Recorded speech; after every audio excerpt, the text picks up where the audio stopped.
All right, Mark. Hey, Mark, can you hear us?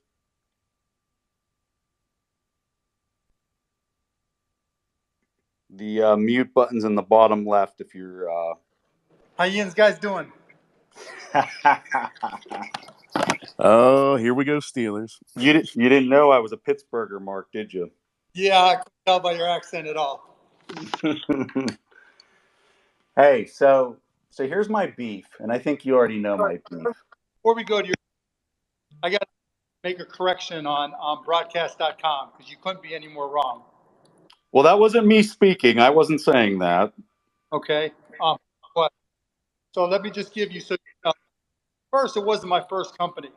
I was already retired by the time I started AudioNet, which turned into broadcast.com, and I was already worth a lot of money. I am fired from a software job, started a company which became one of the largest local and wide area networking systems integrators in the sold it, did okay, started a hedge fund, crushed it, sold it quickly. So by the time 94 rolled around, I was already well off. And if I sound breathless sometimes, it's because I'm on my treadmill. And so anyway, French, there's got to be a way we can do sports on this thing called the internet. I'm like, okay, I'm a networking guy. I can program. Let me see what I can do. That was the start of the streaming industry. And so the time, early 95, when nobody even knew what it was called, and it was called netcasting and internet broadcasting, we started out of the second bedroom of my house, and nobody, maybe they were experimenting at different places on M-Bone and other places, but there was nobody doing any commercial streaming at all. And that's what we did. We built the biggest destination for streaming, and we sold it to Yahoo. And when we sold to Yahoo, not only had we been the first, but we were the largest by, I can't even begin to tell you how many multiples over everybody else. We dominated. When we went public, we had the largest IPO in the history of the stock market, the first day jump. And so then Yahoo buys us, and the internet business, the internet stock market craters, and they freak out and they shut down pretty much everything. All right, shit happens. So, but when you say what I built, what we built, 330 people built, wasn't aligned with anything, nah. You don't know what you're talking about, not to be disrespectful, but you don't. We started the streaming industry. Yahoo didn't use it. If Yahoo had done what we had discussed and why we merged with them, there would be no YouTube. There would be, no Pandora. We had hundreds of streaming radio stations, original. We had live and on-demand audio and video shows that we were doing. I mean, they're better quality now, obviously, but there's little of anything that's done today that wasn't done in the mid-90s, early 2000s. It's just more bandwidth, you can do it better. So anyways, put that behind us. Now we can talk Bitcoin. Yeah, Mark, I have a podcast that I did that covers that entire story that you just described from 2015 on our website. I'll tweet it out to people if they want to hear the story. Right here, correct. So here, Mark, my question for you, and this is where I get very frustrated, is do you understand the immediate clearance on Bitcoin? Because I'm assuming you do. But which say it again. What about Bitcoin? So the thing that I guess upsets me whenever I see you posting about Dogecoin and things like that is I assume that you understand that Bitcoin has this layer 2 Lightning network, yeah, of course, that immediately settles. But it's very nascent, and you can see that, right? And I understand what Stacks is trying to do, and I follow Stacks, and I've looked at applications on it, but it's very, very nascent, and people have been talking about Lightning since 2018, right? So this is nothing new. And just like a lot of Ethereum compatible, or let's just say smart contract compatible blockchains, there's a lot of talk, but there's just no real applications that are being used. And a part of that, because you guys have done such a good job selling Bitcoin as a store of value. Yeah, but the when I'm looking at what Bitcoin's going to solve, like I'm not concerned about getting transactions for buying equity at zero fees, right? Like that's not a problem I need solved by some decentralized smart contract layer. I don't need that solved. You already have that today. It's zero fees, right? Why do I need? Am I concerned that these exchanges are going to take my equities? No, I'm not concerned about that. The issue at hand is the fact that you have the debt market being manipulated for 40 plus years, so much so that they've bid the prices of the bonds to the moon and yields are compressed down to 0%. And we're starting to see social unrest all over the planet because it's been manipulated so bad. So like what's being solved, I think, is the first thing we've got to ask ourselves. Okay, and then we have to ask ourselves, well, what is the thing that's going to supply that solution in a decentralized way that nobody can screw with? Okay, first, like I just tweeted about the myth, the person, the legend. A lot of that is just what you just said, right? So yeah, no one's disagreeing that there's a whole lot of money driving down interest rates, driving up the price of bonds, treasuries, everything. But that's happened before, many times. Not right? really. Not really. If you go back to the 1980s, the 10-year treasury was at 16%. So it was super low. What are you talking about? Yeah, and then in 2010, 2011, they tried everything but a helicopter drop to push down rates to stimulate the economy.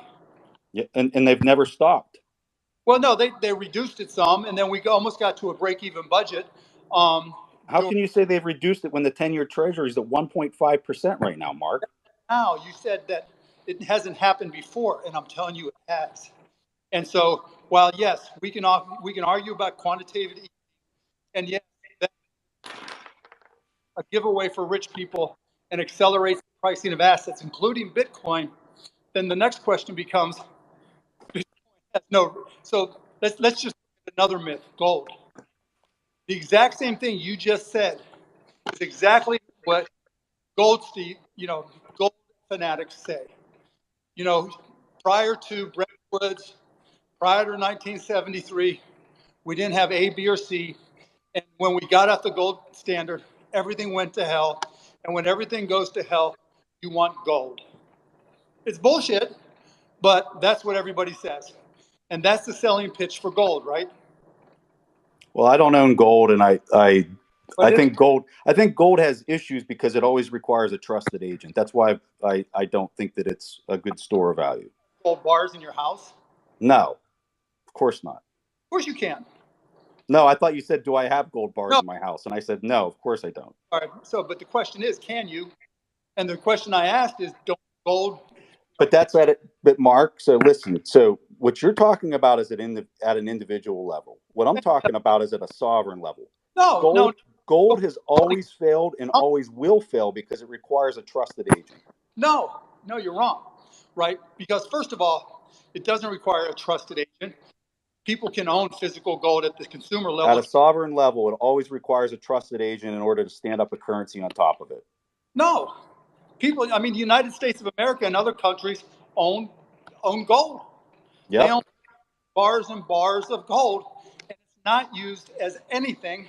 It's there because it requires a trusted agent, and because they manipulated the money multiplier from 1940 to 1981, they had to come off the gold standard, and we've been in a fiat society ever since. That's no reason. Again, that is absolutely no explanation for why any country needs to own gold. None. There's nothing. There's no correlation. There's no connection. There's no causation between what has happened since 1973 and why nations own gold. None. Mark, if you're trying to make the argument that gold's worthless, I agree with you. No, I'm just saying, whether it's Bitcoin or gold, it works the same way. No, it doesn't, because Bitcoin does not require trust like gold requires trust to stand up a currency on top of it. That's just the fact. You're making that up. Gold does not require. It doesn't. Tell me where gold requires currency. It doesn't. Gold does require. How are you going to go and buy a Starbucks coffee with you going to go there with a knife and try to shave it off a gold bar in a minuscule amount so that it amounts to the purchase? That's the whole reason currencies have been stood up on top of gold for millennia, is because it's not divisible like Bitcoin down to 10 to the negative 8th unit. So how are you going to take a Bitcoin if Lightning Network can only support how many transactions per second and really isn't even stable, and we don't even know if it'll hold up? Mark, what do you think? 100 million transactions per second actually in Lightning. Okay, we can get there, right? Now everybody has to use. Mark, what do you think the growth rate is on Lightning right now? Oh, it's enormous because it's starting from a small base. It's at 4% per week. Yeah, it's enormous. It's starting from a small base. Why do you think that's happening so abruptly all of a sudden? Because it doesn't take many transactions, and you got El Salvador trying. Bingo. Yeah, trying, but it certainly hasn't been easy, right? And so you're seeing transactions. If you look at any blockchain, level 1 or level 2, when they introduce new applications, they all get tried out, particularly when you've got a lot of people work. But again, so let's just take your point. It's hard to shave, but you can convert into gold coins. And so just like you can have somebody mining, you can have somebody minting gold coins. A lot more, resources to do that, but they did it in the 1800s. They did it in the 1900s. So it's not possible. Mark, to have a currency that's issued by a government that's backed by gold, it requires trust for the person to manage that ledger. No one's talking now any more than they're talking about using Bitcoin on top of Lightning. Yeah, but the difference, Mark, is whenever I open a channel on Lightning, I have an undefinitized contract that I write on the layer 1 so it can't be reused, right? Yeah. Like I could send you could download a Blue or Mun wallet right now. I could send you 1/4 of a cent, right? I could send it to you instantly and you would receive it. The fees are nothing, right? Like how are you running around? How are you running around on LYN, right, promoting Dogecoin that settles in how many minutes, that is backed by nothing, right? That's not decentralized, that have 30,000 nodes all running it geographically distributed all over the planet. Like, to me, honestly, dude, like, you seem like a scammer. Dude, did you watch you watched the whole thing? Yeah, you were there by Dogecoin. It was so weird. I said I've never promoted Doge as an ever. But Mark, come on, you're not being honest with yourself. You went on there and you were like, hey, there's a lot. From what I remember, right? And who knows whether my memory on this is good or not. But like, you went on there and you were like, there's a lot of neat stuff happening in this crypto economy. There's Dogecoin. There's this, right? And it's like, dude, you have a platform. You have so many people that used to look up to you. Like, I've been very consistent about Dogecoin, and I even said how much I own so that people didn't think it was an investment. I said it's better than a lottery ticket, correct? Mark, why would you promote something that doesn't immediately settle, that doesn't have the decentralized piece like Bitcoin, right? That's the point. What are we solving? We're solving the total mutilation of pricing and interest rates on the planet. We're not solving some like clown coin thing. This is nuts. Preston. Just real quick, Mark. What I think would be really interesting for a lot of people in here, just kind of as like a learning opportunity. No. See, this is, you create a straw man, and then you stick behind it. Then you change subject. I'm not going to let that happen, right? So let's go back to Dogecoin. What is a great way to figure out a little more about crypto? A quarter, $2, $5, $10 on your Robinhood account and buy Dogecoin, or take a deep dive on Bitcoin. Okay, you can argue maybe Bitcoin's a better investment, is an investment, but the difference is with Dogecoin, you can learn about crypto. It's easy, it's stress-free, it's not trying to solve some big problem. And because it doesn't really appreciate a whole lot, it's really easy to spend and it has value. So, because it's not a type of crypto that's designed to appreciate. Started off as a joke. It's not trying to solve the trilemma, right? It's not trying to, save a fiat economy. It's just there. And because it's just there, and because sometimes it appreciates, it's more valid as a potential currency because it's easy to spend. As somebody who's been selling things for crypto going on 4 years, Doge only lasts months since last season, but crypto for years, nobody spends Bitcoin on anything for any reason. Mark. So like when I'm reading your Preston, tweets, shall I just come in there? hold on one second, Peter. So like when I'm reading your tweets, Mark, like I truly thought like you were just scamming people, but like you actually believe this, and that's crazy to me. Like No. I can't wrap my head around how you're coming to the logic that you're saying right now. It's kind of insane. But at least I know you're not a scammer. Like you truly believe what you're saying. I can tell it in your voice. Yeah, look, if I have $1,500 worth of Dogecoin, don't have a really lot of upside, do I? But I did it with my then 11-year-old son. This is how you learn crypto, right? This is an inexpensive way to see how crypto can transact. The people who buy Bitcoin, even those who are using the Lightning Network right now and growing at 4%, are going to be very, very hesitant to use it. Why? Because it's a store of value. And what is the expectation of store of values? You tell me. Yeah, but Mark, what's happening is we're totally replacing the settlement layer here. Like No, you're changing the question. What is the expectation of a store of value? to save it. And for it to go up in price, right? And so how often do you take an asset that appreciates and exchange that for just a normal good or service? Well, to be honest with you, the other day on Twitter, I was tipping people $1 to $5 all over the place using the Lightning Network with my Bitcoin. Preston, can I just come in here? Yeah, you want to demonstrate, you want to support it, but for the majority of people, if they think an asset's going to double in price or triple in price, they're not going to spend it. So, Mark, Peter, one last thing. So, Mark, are you tracking what Jack Mallers is doing? Because what he's doing is he's auto swapping fiat currency into the Bitcoin Lightning Network, transporting it down to El Salvador. And if people want to accept the local currency or dollars or whatever they want, it immediately swaps back into that currency. So he's using the Bitcoin rails, right, to conduct all of these transactions like time now over the network utility. And if the person wants to still receive fiat or whatever, it doesn't matter. He can immediately swap it right back into that. So what I think you're missing is the network's being used, even though people don't even know the network is being used. So what you're missing is that now you're saying that Bitcoin is going to try to compete with Solidity compatible blockchains and L2s. And that, okay, now it's Lightning against optimistic rollups, against Polygon, against Cardano, against Solana. That's not a positive for Bitcoin.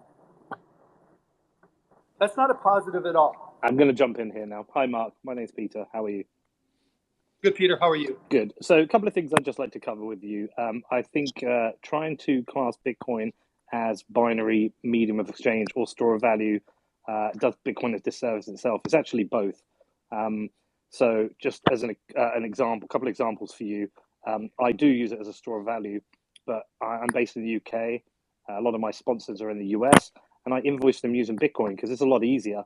And that Bitcoin settles in 10 minutes rather than going through the banking system. And I can provide examples and evidence of that for you. So and when that comes to the UK, I convert 75% into pounds and 25% stays in Bitcoin, the 75% to run my business.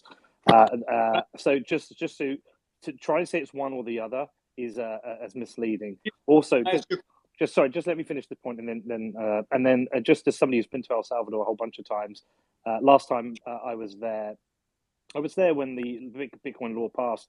And the great thing about going into El Salvador now is that I do use Bitcoin as a medium of exchange for two reasons.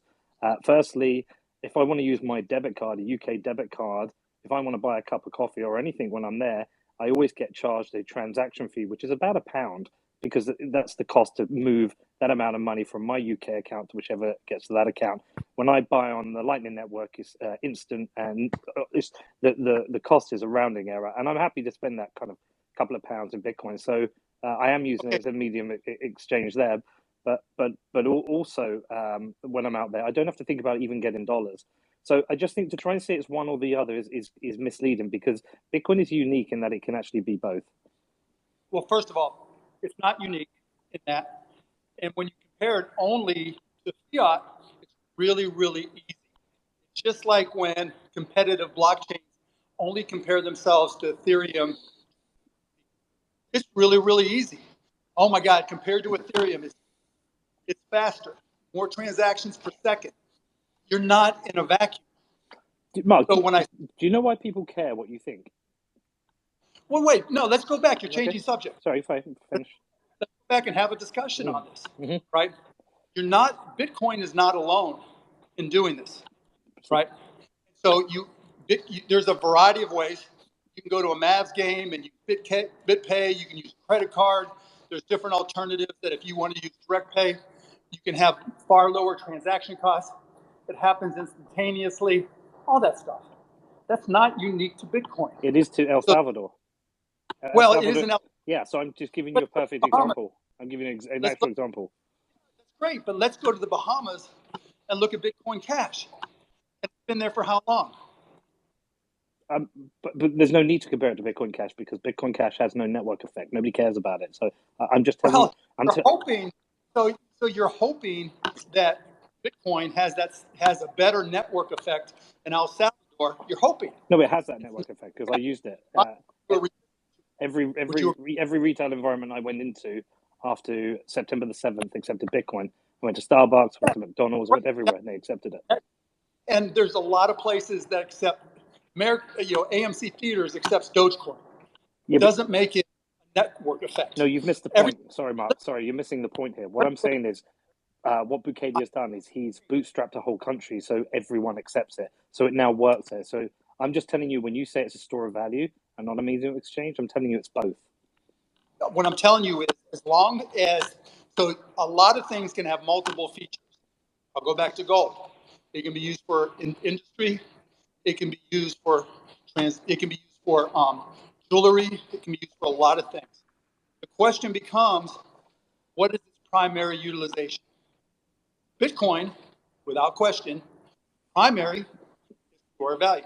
Now, I understand that the Lightning Network creates new opportunities. In El Salvador, it is now required that they take Bitcoin in transactions. That's great. Now, they thought it was going to be the difference in the Bahamas for Bitcoin Cash. As you said, it didn't have the network effect. We'll see what happens in El Salvador. We'll see how it plays out. Well, we'll see. It's not a network effect yet, because there's demonstrations in the streets, and there's a lot of people who don't. And let me just answer that point, because I was at the demonstrations, and I went to 3 demonstrations. At each one, there was less than 500 people there. Okay, there you go. So they're small demonstrations. That's fine. Yeah, and they are not anti-Bitcoin demonstrations. They're anti-Bukele demonstrations. If Bukele had made Bitcoin illegal, they would be demonstrated to have it legal.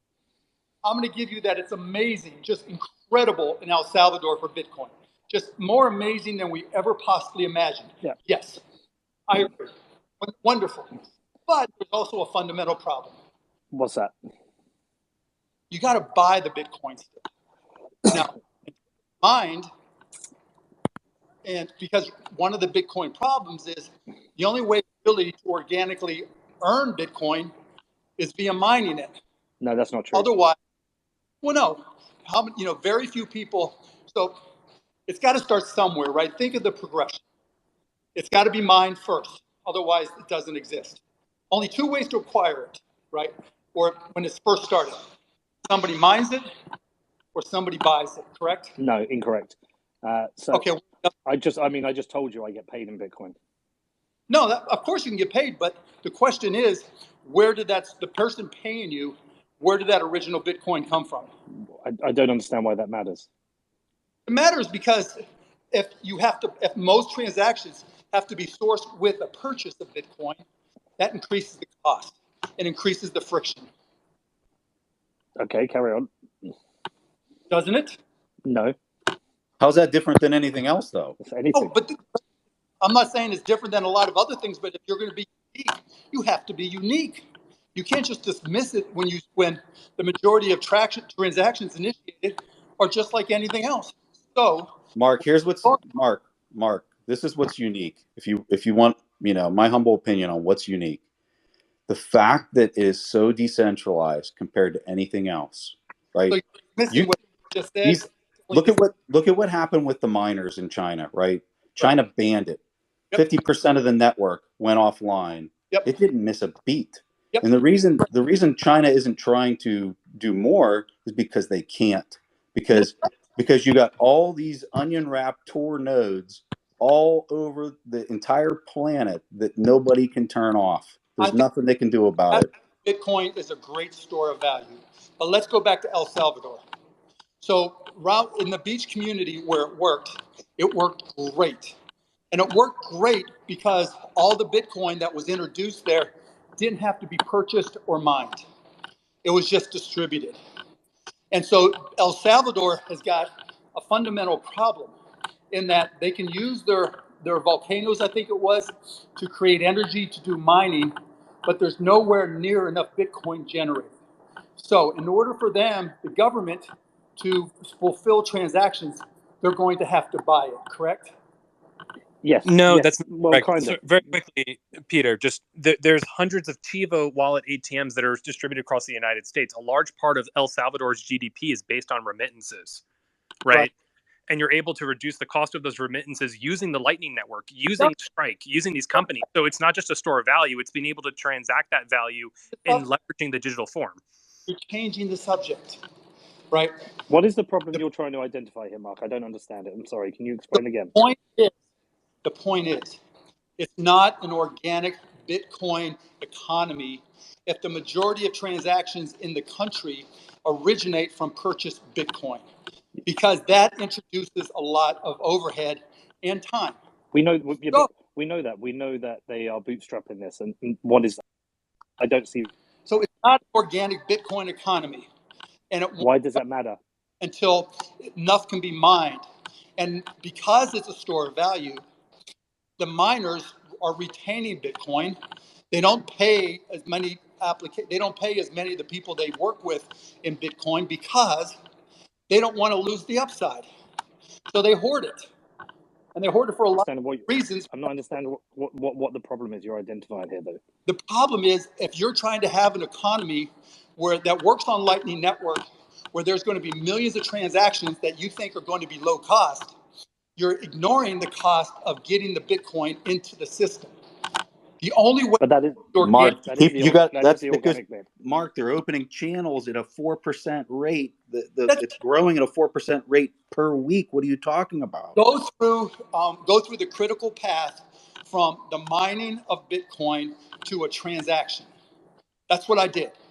I said, okay, let's work backwards from a transaction.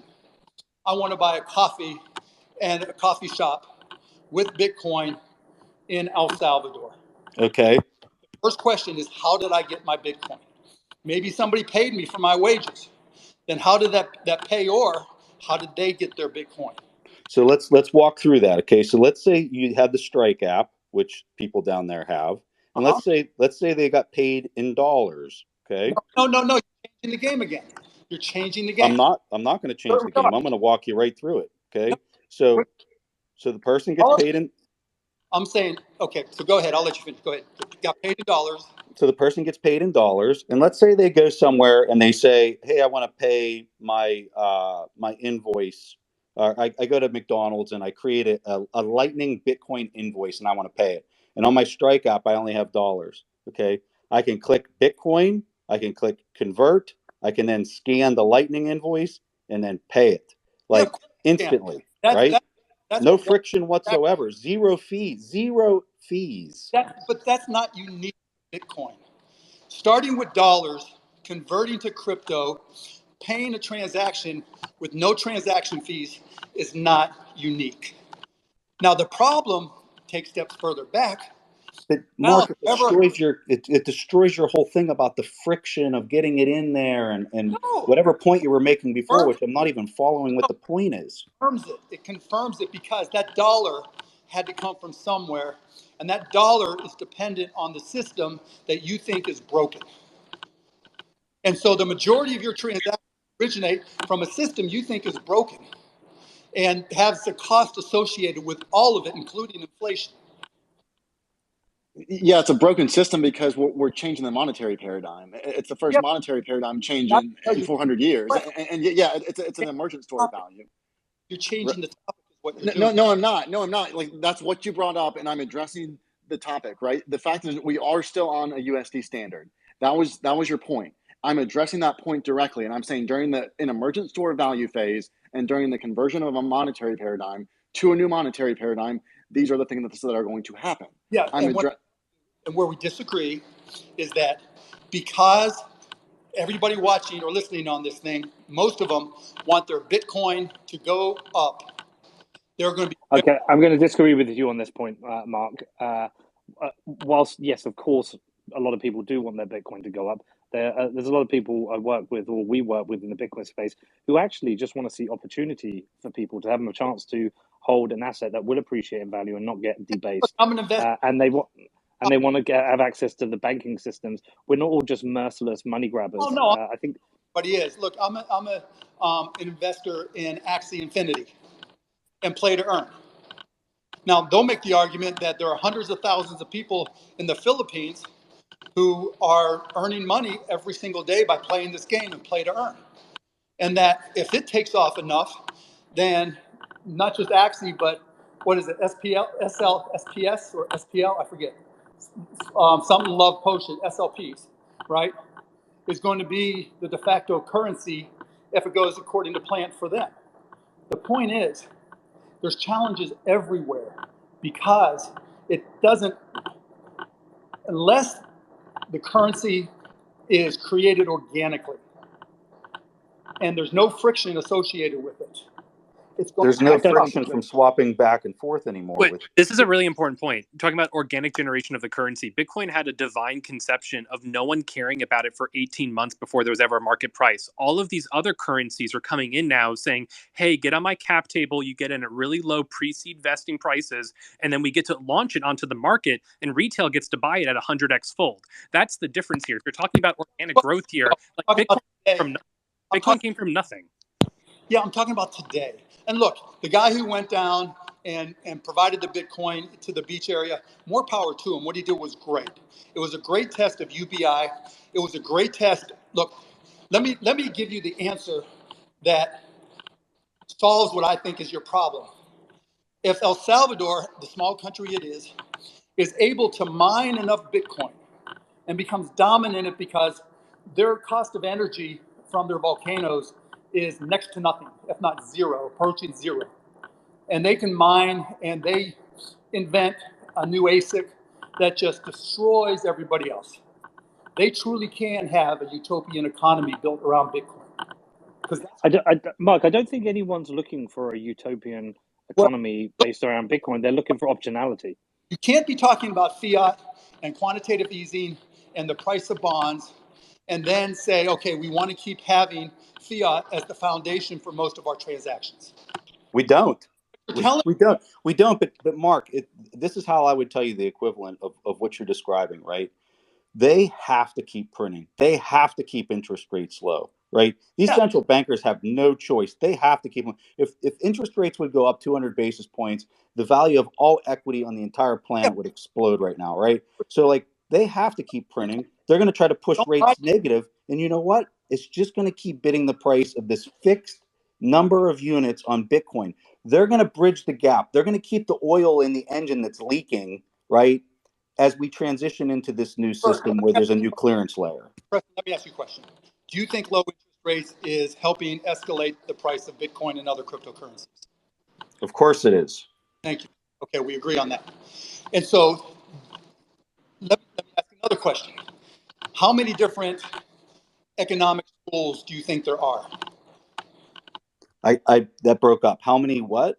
Different schools of economists do you think there are? Austrian, MMT, etc. Yeah, there's a pile of them. Yeah, and there's differences for a reason that disagree, right? MMT would tell you that you want to guarantee jobs and you can really spend. And right now, there's an argument to be made that that works because we're seeing the economy grow, but there's still all kinds of problems. So there's no point in arguing all that. Okay, that's a bad tangent.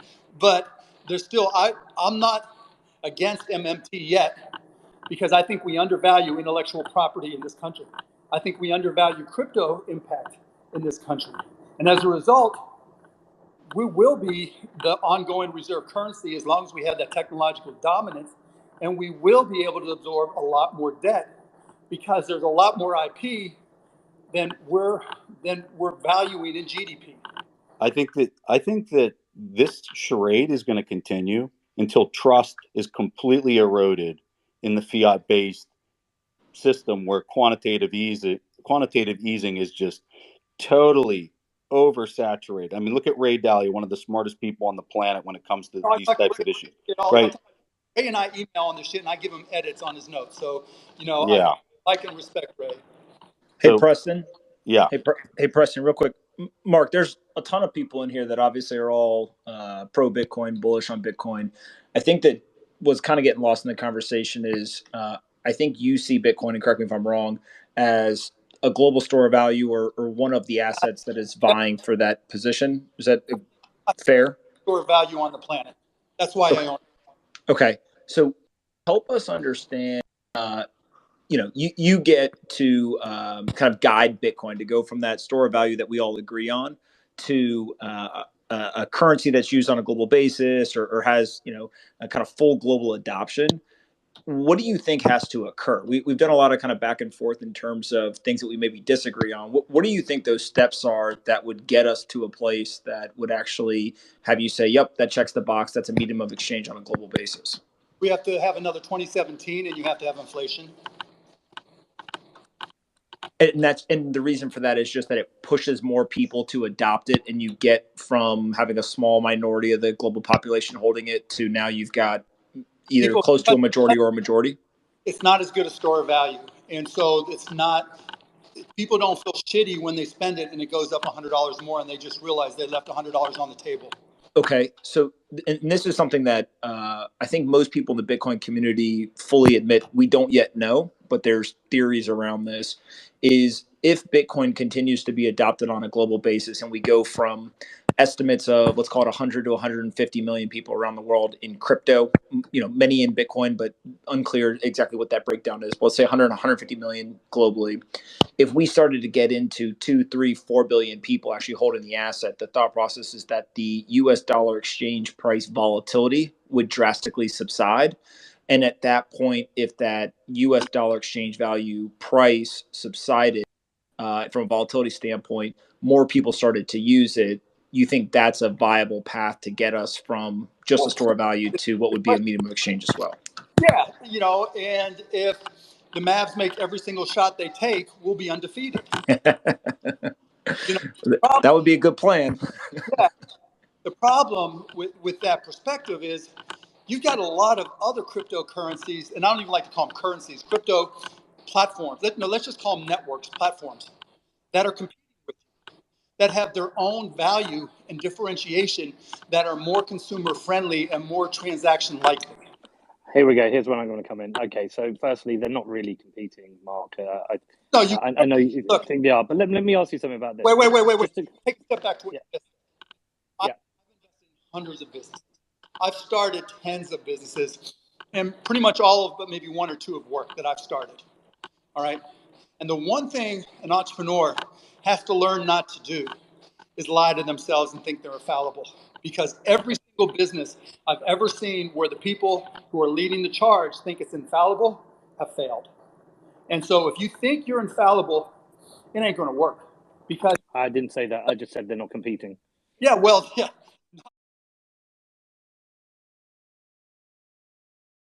Competition is kind of the equivalent of saying you're infallible. Bro, no one leads the network. It's decentralized, bro. We don't have any leaders here. That's the whole point of Bitcoin. Well, anyway, let me go, because what I wanted to ask you, Mark, is... Go ahead. So you said that one of the problems that Bitcoin has is that people hold it and they don't want to spend it because they're worried about it going up in value. Correct. Okay. Why are people buying Dogecoin? Because they think it's stable? No, because it's fun. They're part of a community. They have fun with it. It's like going to an amusement park and they have a chance to make some money. And if they're not going to make any money, they can go buy Mavs gear or something else. They can go to an AMC movie. It's fun. Losing money isn't fun. Nobody likes losing money. I would say, just a rough estimate, estimate that 100% of people buying Dogecoin are doing it because they think it's going to go up in value, because they hear you talk about it on Ellen or Elon Musk talk about it on SNL. No, SNL? when you hear me talk about it, I compare it to a lot. I say it's better than a lottery ticket. I say it's a cheap way to learn crypto. I say it's a fun community to be part of. People love to tweet and on Instagram and on TikTok talk about going to the moon and do memes. It is going fun. to the moon because they want it to go up. They want it to go up. Fun, but it's fun. And when it goes up, you don't have to spend a lot of money to play. You get a Robinhood account, you open it up, $25, and you can spend. My son, my 12-year-old son, I trade for him. He'll spend $6 on fuck around with it and talk about it with his friends and love every minute of it. It's the cheap price of admission. And then he can use that money now that Robinhood's opened up their wallet just to walk up and spend it at AMC or at a Mavs game. That's fine. Okay, I mean, pretty much everything you've described, he could equally do with Bitcoin. No, you can't. No, you cannot.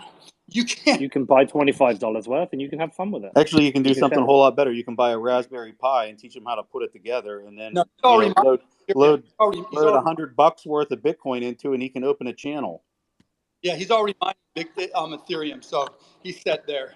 But now we'll see what happens when they go to proof of stake, and we've had that discussion. But Mark, I got a question for you if you want to entertain it. When you look at this bond market, right, and it's all compressed down to nothing %, how do you see that ending? I think, they'll ease. They'll increase interest rates slowly as the market allows them to. The price of stocks will go down. There'll be a correction of some sort, like there always is, and then things will balance out. So as the entire planet is levered to their eyeballs right now, and interest rates are at nothing %, you think that central banks, you actually believe central banks are able to raise interest rates and that the economy could handle that? Okay, so first, let's dissect what you just said. You actually believe that central banks, so you're creating a boogeyman, right? When I talk about man, person, myth, person, legend, you're creating a myth that these guys don't know what they're doing and there's no chance that they could ever possibly get it right. That's not the case, right? Then they should be able to stop QE and let interest rates, a free and open interest rate environment occur, correct? No, not unless you want a lot of starvation. Yeah, so they can't stop manipulating the market, is what you're saying. So, trying to keep people healthy, trying to make it so that we don't have a depression is a valid effort. And so you're not, the last time they went laissez-faire, and I'm not an economist, and I don't know if any of you guys are either, but as I remember, it was 1929 because Herbert Hoover said we can't interfere. And we learned a lot of lessons. And so I don't think just being laissez-faire is the way to go. And so I don't want the world to suffer, but what happens if something steps in a decentralized way and starts supplying the pressure of a decentralized, uncontrollable system that it doesn't matter how much they want to manipulate it, it won't matter because what's supplanting it is taking over. So you guys look, like I wrote in my little tweet storm that right before this, you guys do a great job of selling the legend, selling the myth. What if? These guys are idiots. The central banks are idiots. The amount of debt is crushing. Fiat, you're losing every second of every day because of inflation. It's not that it's not based on truth. But let me give you an alternative. What if, using AI, artificial intelligence, we increase productivity 20%? And you're just doing exactly the same. You're literally selling a new myth. Yes, exactly. That's my point. Well, this is an interesting point. Peter Thiel makes this point No, about it's not. the 21st century is going to be Bitcoin and free open markets versus AI top-down communism. And it's funny that that's like that's Peter Thiel's point. That's Peter Thiel's point. That's not. I'm talking. Well, bro, because of Moore's law and computing power, we're already doing that. The issue is the central debasements going against that. So you're talking about something that's already been happening. Technological innovation's been happening for the last 50 years because of Moore's law. It's downstream of that. It's been happening, and we're doing it. We're doing it. It's central bank printing that's getting in the way of it. That's what's going on. Okay, so let's talk economics. And again, I'm the first to admit I'm not an economist, so any economist can rip me to shreds. But if we devalue the currency X amount, but we increase productivity by more than that amount, and or grow the economy by more than that amount, can you grow the economy so that interest rates can be increased gradually and it works? You're fighting an uphill battle. You don't have to do that. If you have a deflationary currency and the technology is naturally deflationary, they're running in the same direction. That's what's going on. Right now, they're fighting against each other. It's two opposing forces. It does not have to be this way. Hey, Mark, you mentioned earlier that you were proof that you proofed Ray Dalio's his releases. Ray's saying nothing of the sort. So how are you editing his emails, like you said earlier? Editing was probably the wrong way. I give him my feedback and tell him what I think, and some he uses, some he doesn't. Right? But he totally disagrees with you. What's that? Oh yeah, he disagrees with me on a lot of different things, but he's a great historian, and I respect everything that he says. But he hedges by owning some Bitcoin because he's the first to admit that he doesn't fully understand it. But I want to go back to what you said in relationship to AI, because you just kind of skipped over it. AI is not dependent on Moore's law. AI is dependent on so many other things, and we're just touching the surface. If you look at the most valuable companies in the world, they're all great at AI. If you look at the most pressing need that we have as a country, it's not our debt burden.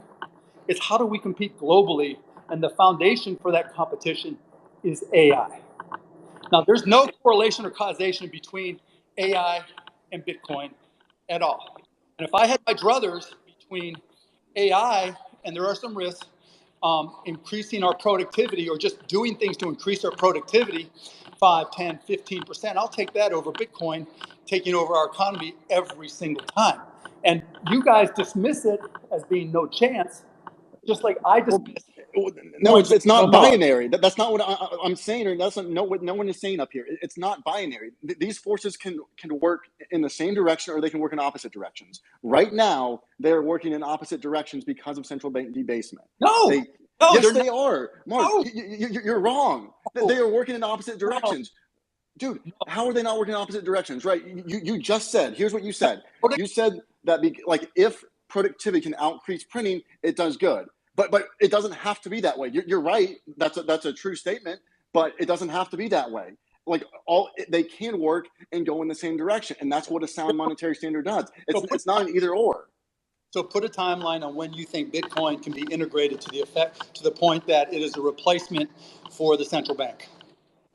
Mark, can I ask you a quick question? And also, can I just make another I'll point? answer his question within 10 years, Mark. Okay. So within 10 years, I don't think that's marginally feasible, but okay, let's just say it is.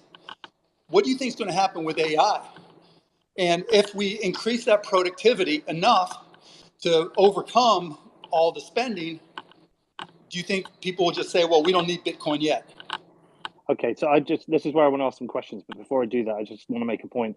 We're lucky enough to have LYN Alden in the room. I really think she should be up here as a speaker because I keep asking her and she won't come up.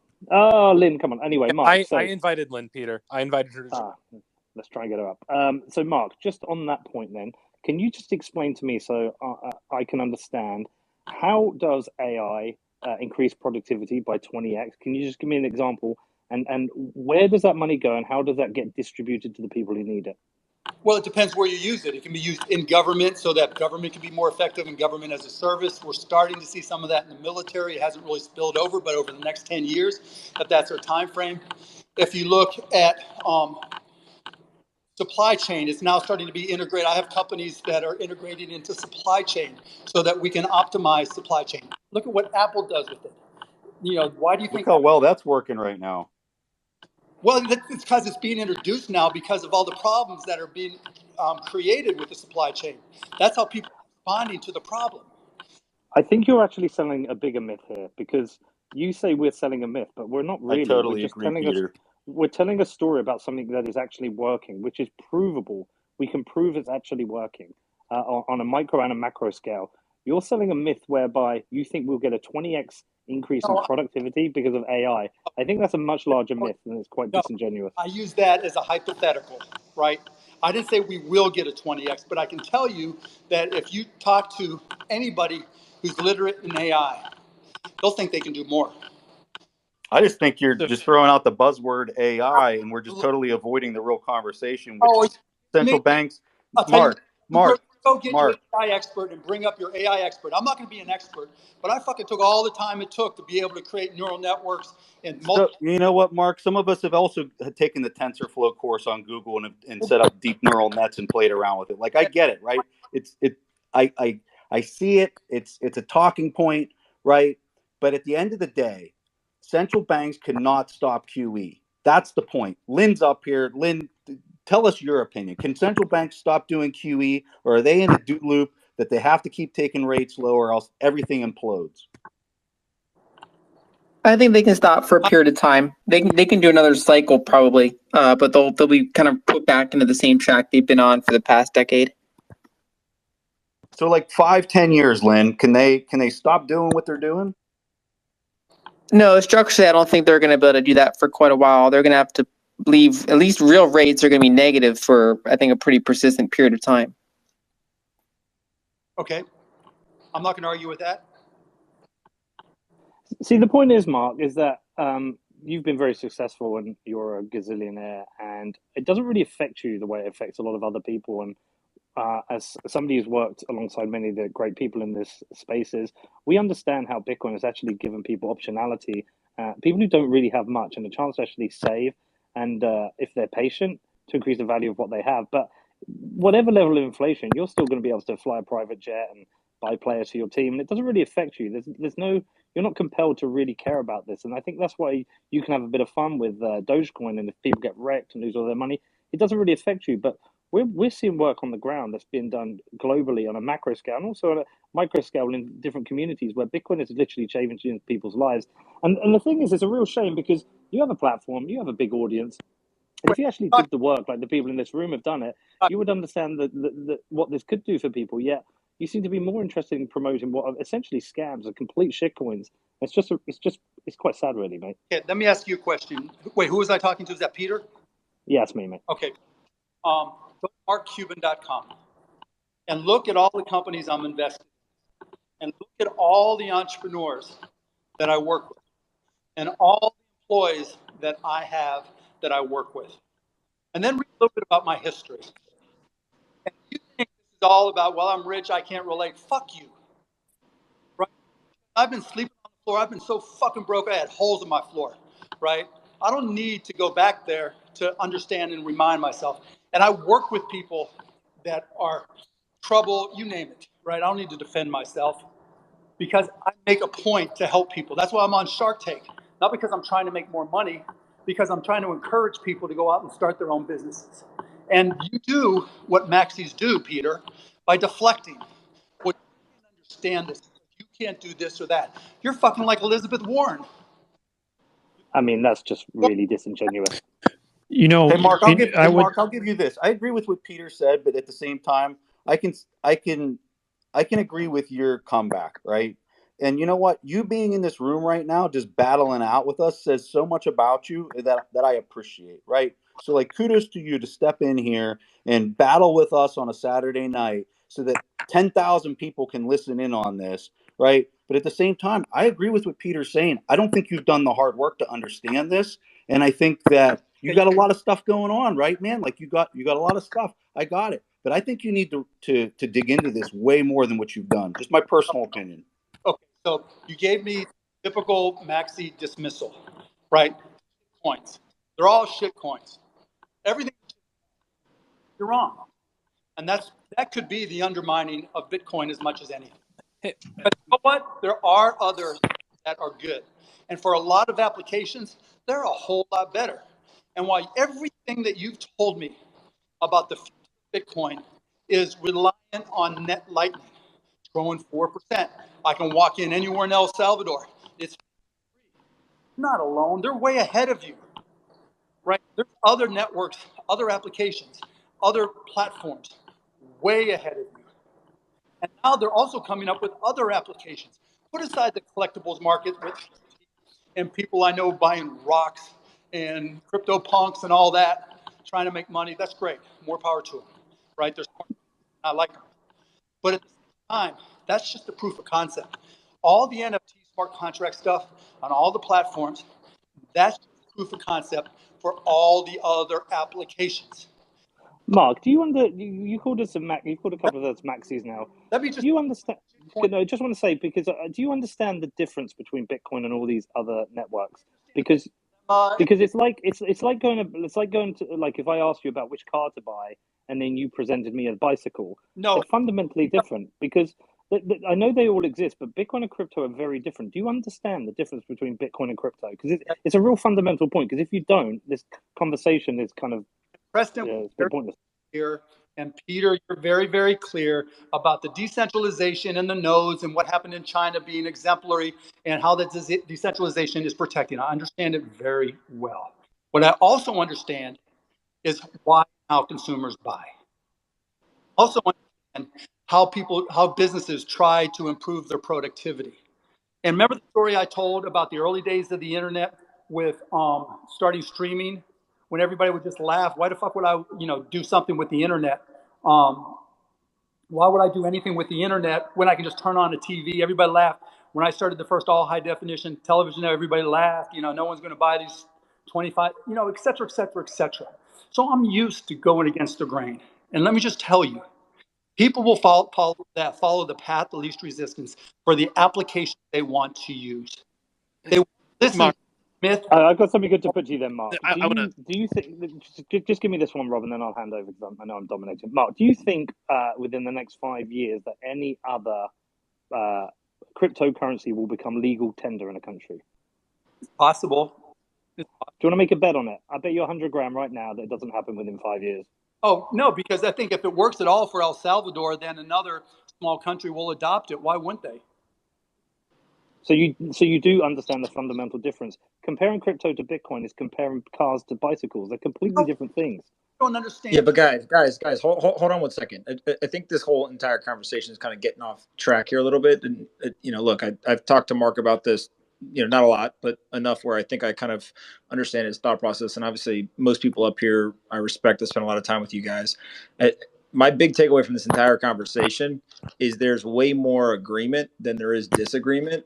And Mark, you correct me if I'm missing something here, but what I take out of this is everyone on this stage agrees that Bitcoin is a store of value. Mark owns Bitcoin. Everyone else up here owns Bitcoin. Everyone agrees that it's a store of value.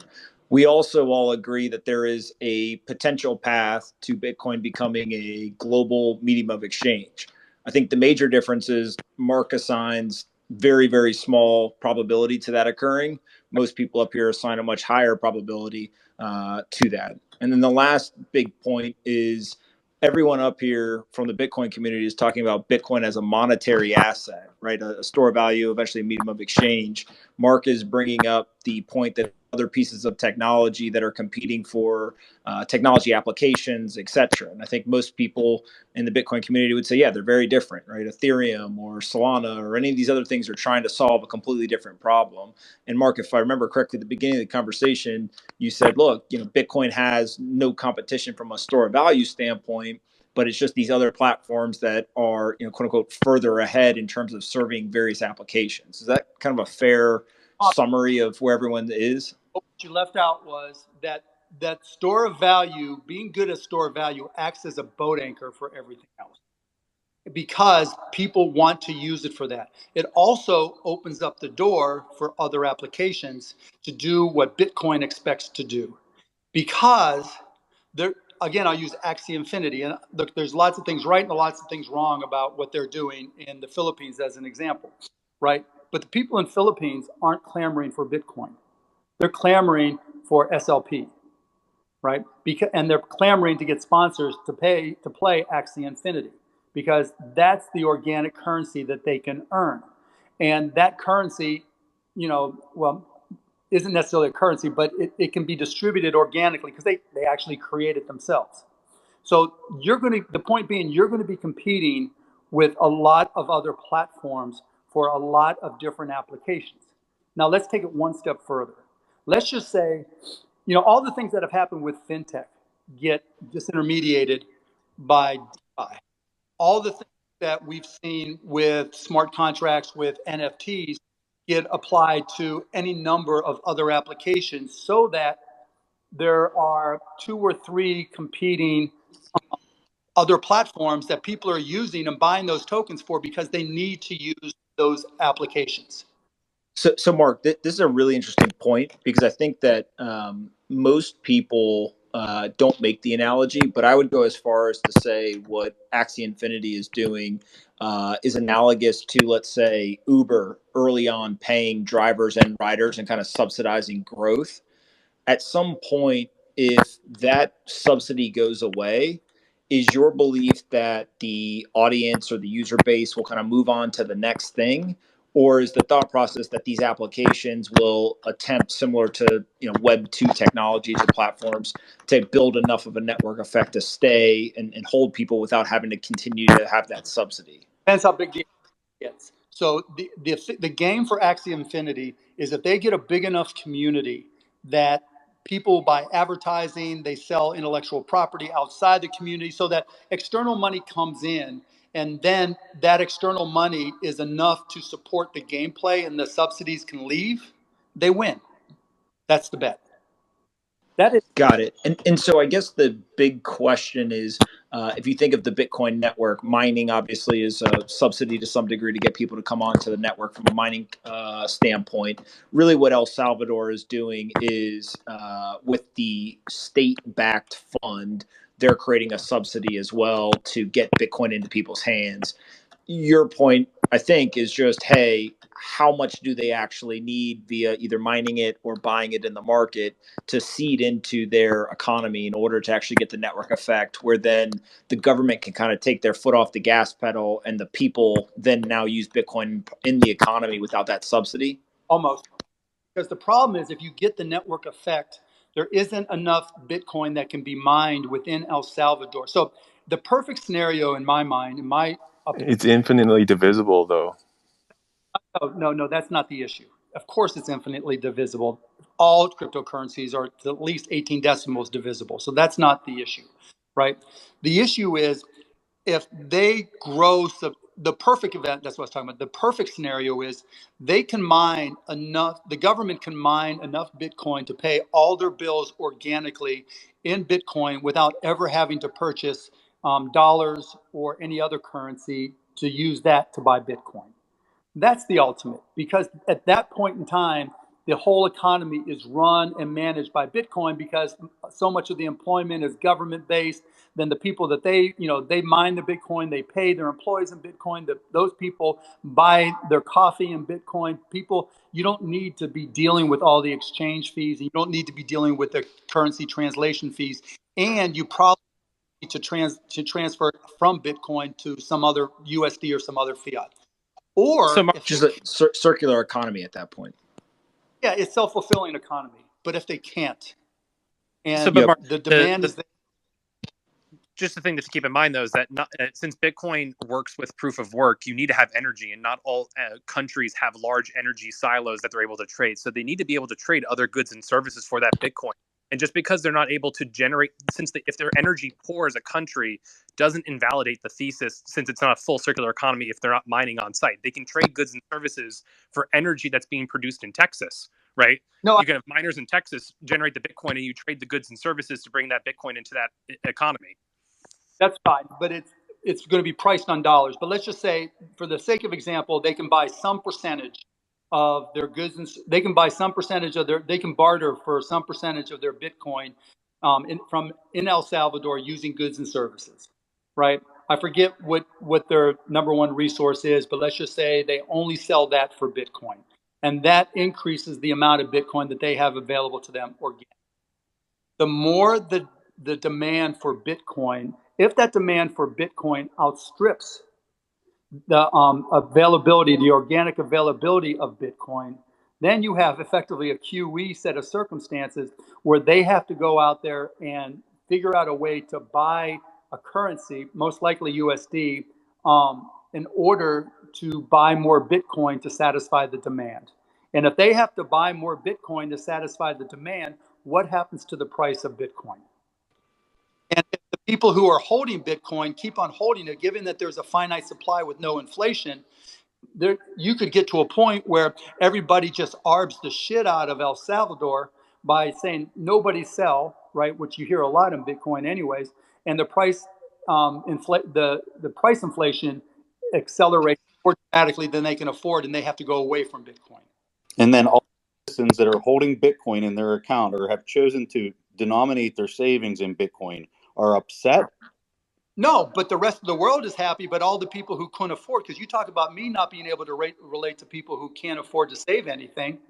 What do you think all those people in El Salvador who don't have the ability to save are thinking? And what they're saying They're and probably thinking I need to get my hand on a smartphone or get my kids to get a smartphone so that I can start denominating my savings in Bitcoin. Again, this is another myth. If you had Michael Peterson here from El Zonte, that's one of the things I thought when I went down to El Salvador. I thought people wouldn't be able to save because they don't have any money. And he actually explained, no, it's actually all relative.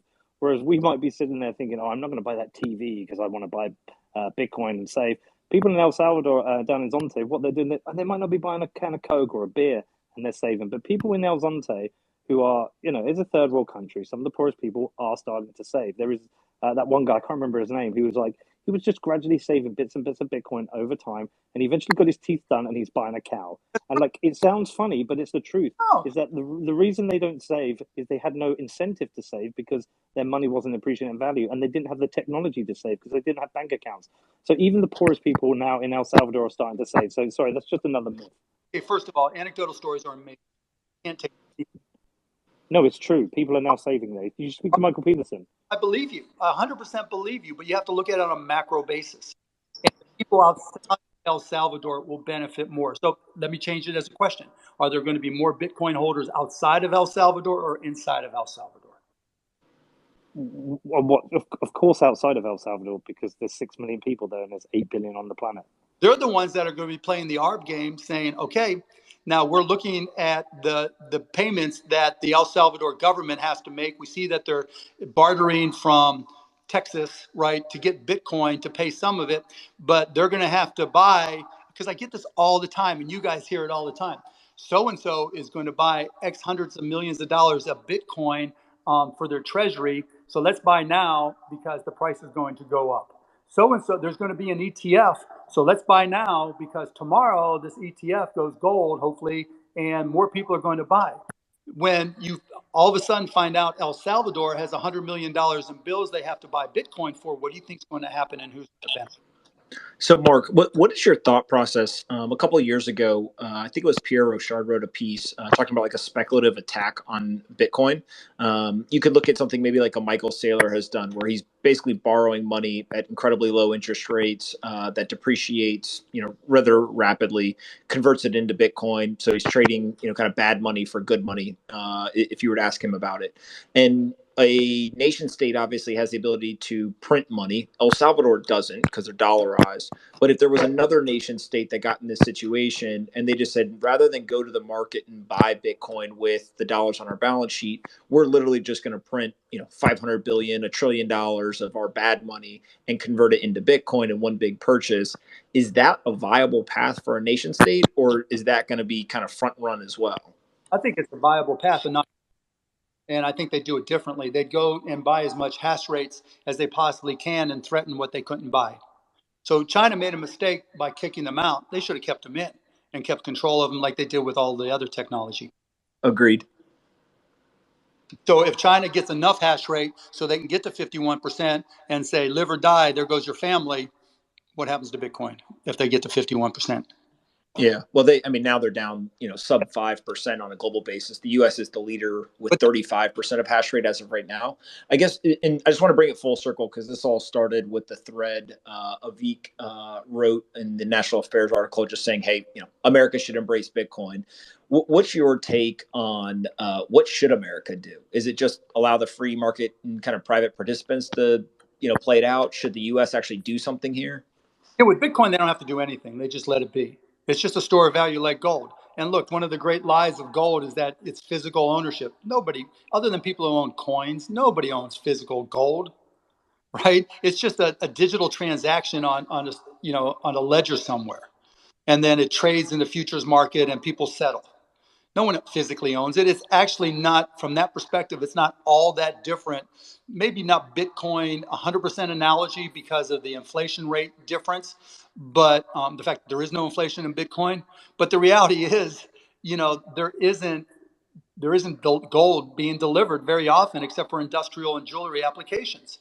That's because it's expensive to do physical settlement, unlike Bitcoin. Well, yeah, it's expensive, but there's no reason to do it. It may be expensive, but so what? No one's going to do it. If people thought there was going to be a run on gold, they would want to own physical gold. Doubt it. Well, no, I agree with you, and that's why I don't own it. But people runs on. The myth, the person, the legend.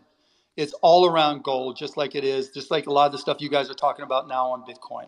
Well, Mark, if I may, you mentioned Solana earlier, right? As these other currencies and these other platforms, that's a different market structure where you have a large amount of VCs coming in and backing something at an early seed round, being able to get tokens before they're ever publicly available at 4 cents, and then it gets listed on an exchange, and then exchanges have massive abilities, basically from a market dynamic, to basically effectively dump on retail, right? It's a bit of a different market structure in that sense. And additionally, Solana had to have a bunch of node runners meet on Discord because the chain broke, and all of the complexity we're talking about for these elaborate features that differentiate away from Bitcoin are Achilles' heels and introduce centralization again, which, if the whole innovation here is that we've solved the Byzantine general problem, we've actually brought decentralization here.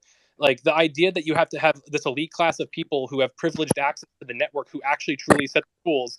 It doesn't matter what other bells and whistles you have on top of it. All of the complexity is a liability when it comes to actually doing the computation and the actual innovation. And that actually is a detractor away from everything else. Okay, so let me respond to that. So first, like I said in my tweet storm, that there are a lot of blockchains, L1s and L2s, and a lot of them are going to go belly up. It is a death war right now. But you're wrong when you say that Bitcoin doesn't have those complexities, because there are assets like wrap Bitcoin.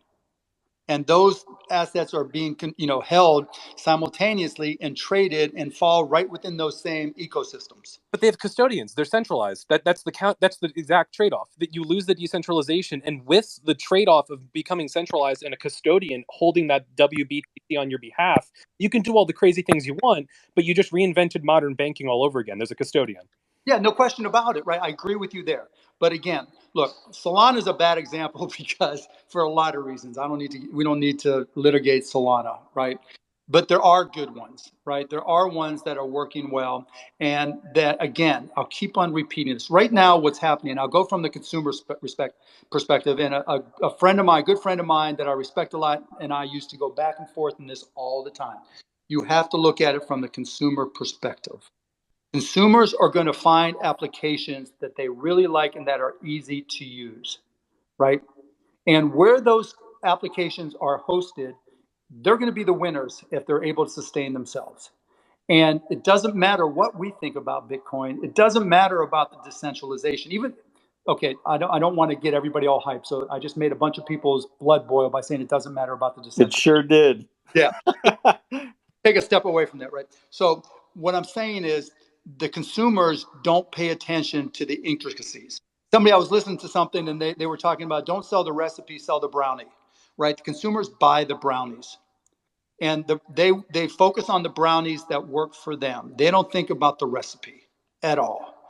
And so if enough people are buying different brownies and love the brownies, and those brownies may not be quite as decentralized as you would like, they're going to ignore that fact and keep on buying those brownies. Stupid analogy, but lots of people will tweet that that's a dumb analogy, but that's the best I can think of. But Mark, I think that there's a hint of truth here, right? In the sense that the Bitcoin community points at Ethereum, let's say, and says, hey, Ethereum's not as decentralized. There's a bunch of incentives that are going to make it more centralized over time. We saw over the last 12, 18 months, Binance Smart Chain pops up, much more centralized than Ethereum, according to the Ethereum community, but faster throughput, cheaper fees.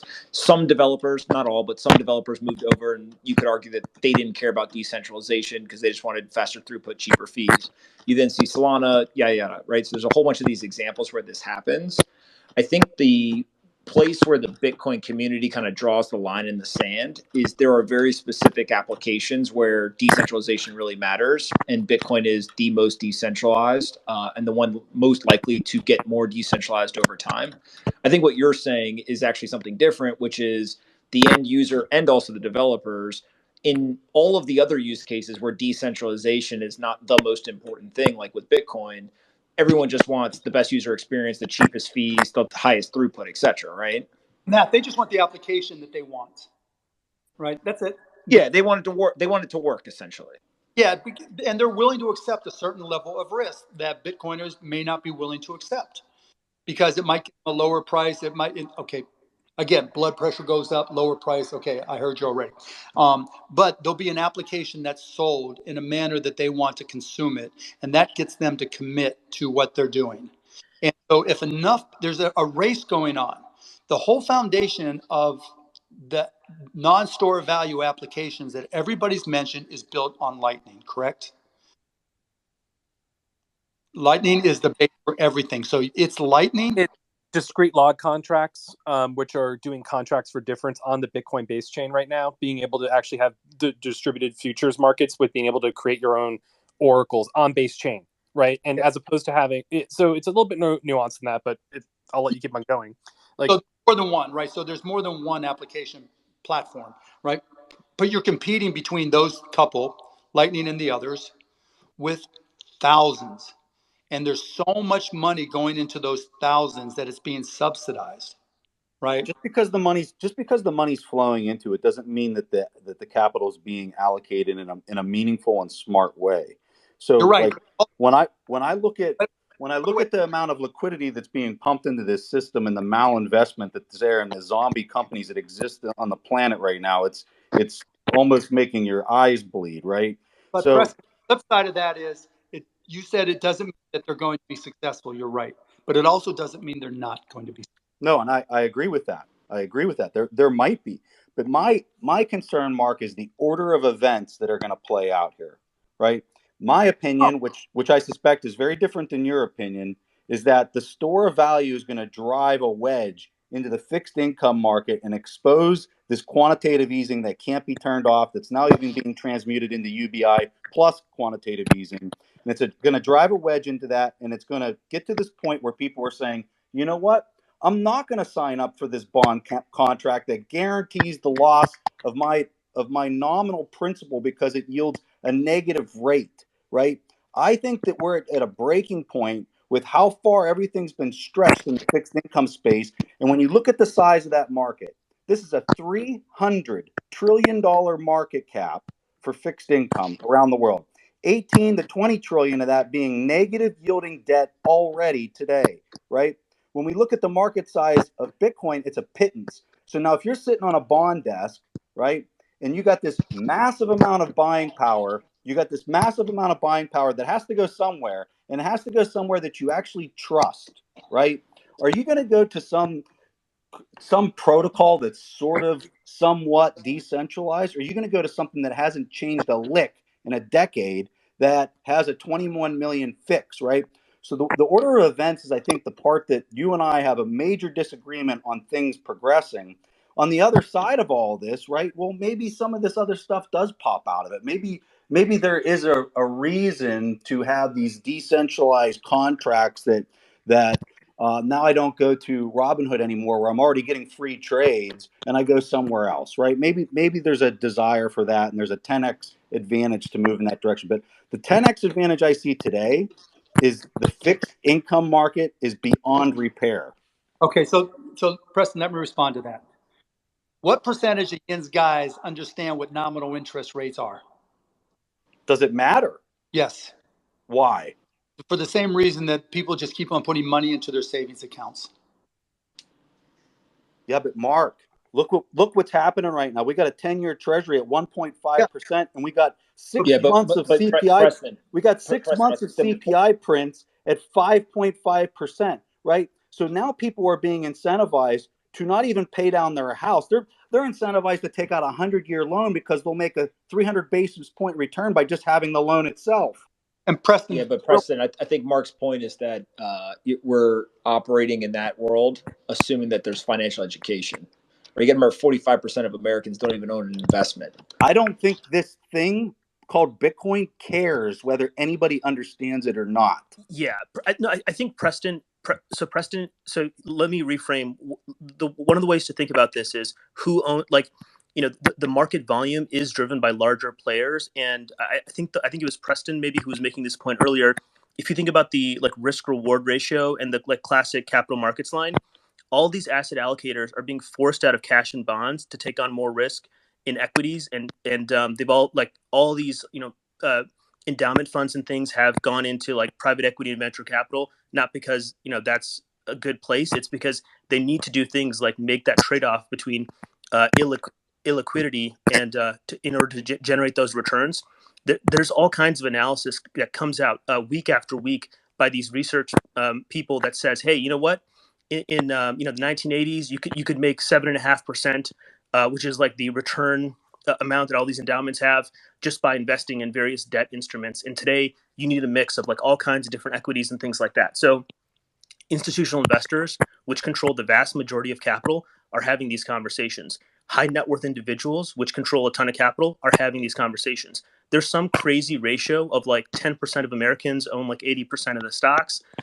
So those really well-educated people who can move the market with investment decisions are definitely talking about things that Preston's talking about with the inflation. Even the people who aren't particularly educated on nominal interest rates and things like that, groceries are elevated like 25% plus. The official government economist was on TV saying there's no inflation as long as you exclude the price of pork, beef, and chicken, which is like what people care about. If you go to Home Depot, I had a project, all the shelves, they have like a list of things that are missing from that shelf this week. So I think that like some of these inflation concerns, they may sound conspiracy theory or, Bitcoin maxi, but I think people are seeing it day to day now. Here's what you're missing. Bitcoin's not the only alternative to solve those problems. And so all that money is not only looking at Bitcoin, but they're going through the same process that I do, right? Why do I like Ethereum and some of the L2s more than I like Bitcoin? Because I see the applications. And I had, again, with the same smart friend that I love talking about this stuff with, we had the same conversation. And he kind of came around and agreed with me.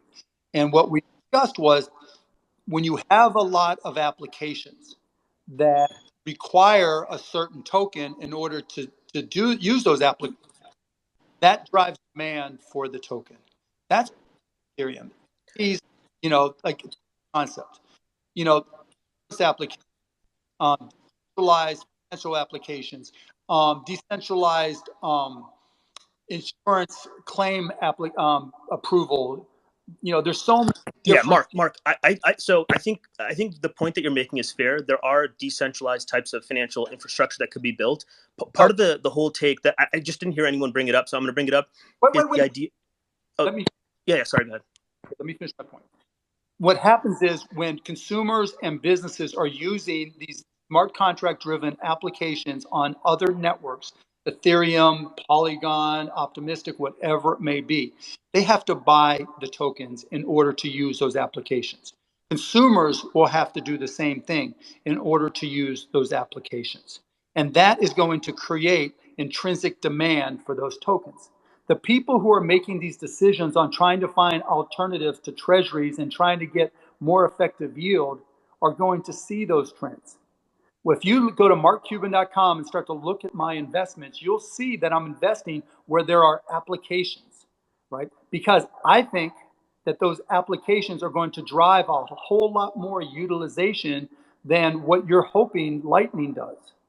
And because of that, that's what creates the competition and risk for Bitcoin beyond store of value. Now, on the flip side, because all these other networks are doing these other applications are not trying to be pure store of values, even though they can be speculative, and a lot of these trading desks will buy them because they see the tokens as products, and as long as there's more demand than supply, the price will go up. There'll be some competition for Bitcoin there. But because Bitcoin is very limited in what Lightning Network can do and will be for at least the next couple years, that's going to work in Bitcoin's favor in terms of pricing. Mark, you keep saying Bitcoin store of value. So how are you thinking about the remittance problem that has already been solved in El Salvador, where it's just swapping from fiat to Bitcoin rails back into whatever fiat they're wanting to use down in El Salvador? The person doesn't even know that they're using Bitcoin. That's just one application that El Salvador chose to use. Great. But it's not like other platform networks can't do the exact same thing. In an instant, they can't do that one. But so Mark, the thing that I think that I just want to hear your take on this, I guess, is like, look, if we look at a company, one of the things we think about is what's the competitive moat, and then how sustainable is that moat. And so when you think about, for Bitcoin, it's kind of what is the monetary premium. So just like, hey, if you're looking at real estate in New York City, the price trades far above what the cap rate would be for like a small town in Ohio.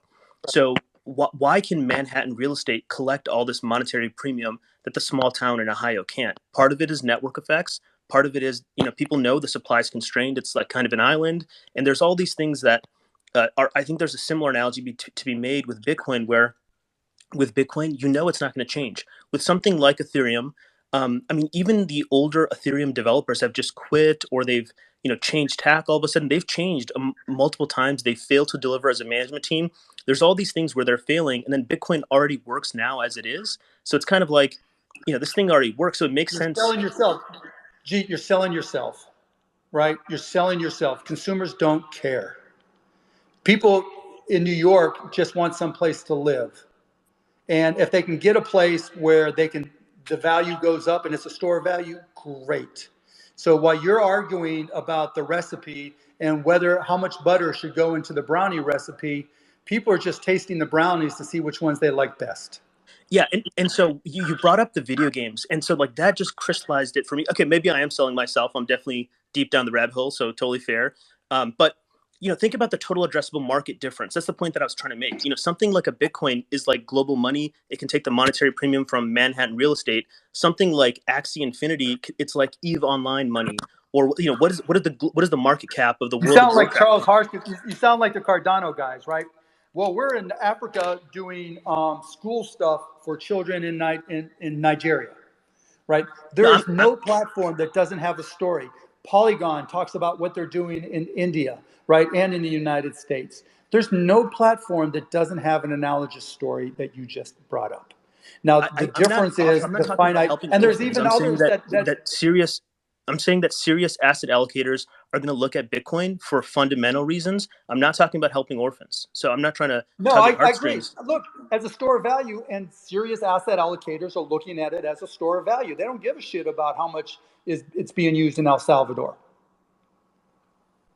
Mark, we're kind of getting all over the place here, but I'd really like to ask you, you seem to be someone that's very heavy on Ethereum, and you seem to feel very, very confident about its future.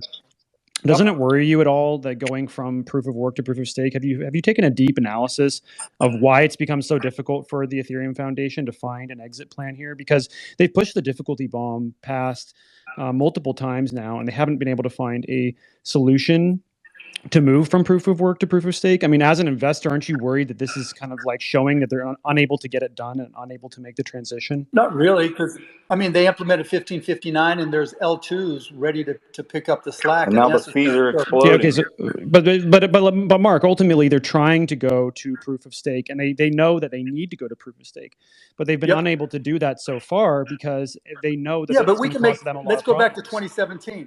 Let's go back to 2017 and all the arguments. Bitcoin, how many times did it fork?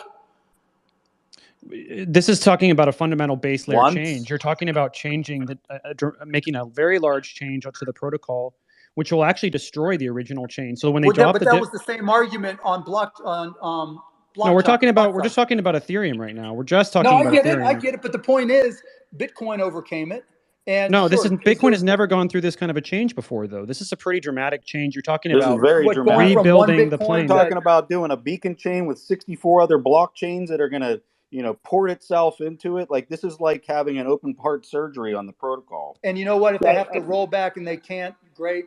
But at the same time, again, it's the brownie versus the recipe. I'm guessing that Vitalik will figure it out. That's a bet of mine. That's a fun analogy. I mean, and that's interesting to say that Vitalik will figure it out, but they haven't been able to figure it out. Like, listen, like a lot of chains have started on proof of stake, and that's fine. That works for them. But moving from proof of work to proof, just real quick, I just want to finish. Moving from proof of work to proof of stake has proven to be extremely difficult. Yes, part of the reason is because what they're going to have to do is they're going to have to fire the miners. And in the recent past, they've treated the miners very poorly. They've gone from 5 ETH to 4 ETH to 3 ETH. So they've been cutting the pay of their security guards for a long time. Now they've done EIP 1559. They're burning the fees. As they get closer and closer to dropping the difficulty bomb, they're essentially saying to the miners, hey, we're about to fire you. We're about to let you go, just so you know in advance. Mark, I know you've had a lot of employees. Have you ever let any of your employees know that you're going to fire them 6 months in advance and continue to let them work the job? Yeah, but isn't that kind of like having? No, it's not like the having at all. It's not like the having at all. ASICs, and you're going to have to buy new ASICs, and it's not like the having at all. They're moving to validators, so they're completely okay. So that's it's not a pure analogy, and it's not purely I know the difference between mining and proof of work and proof of stake, but what's the difference? Well, hold on, Mark. The halving is a preset. We know that's coming. Yeah, you know it's but what's the difference? No, hold on. But hold on. What's the difference between proof of work and proof of stake? One has validators and one has miners, right?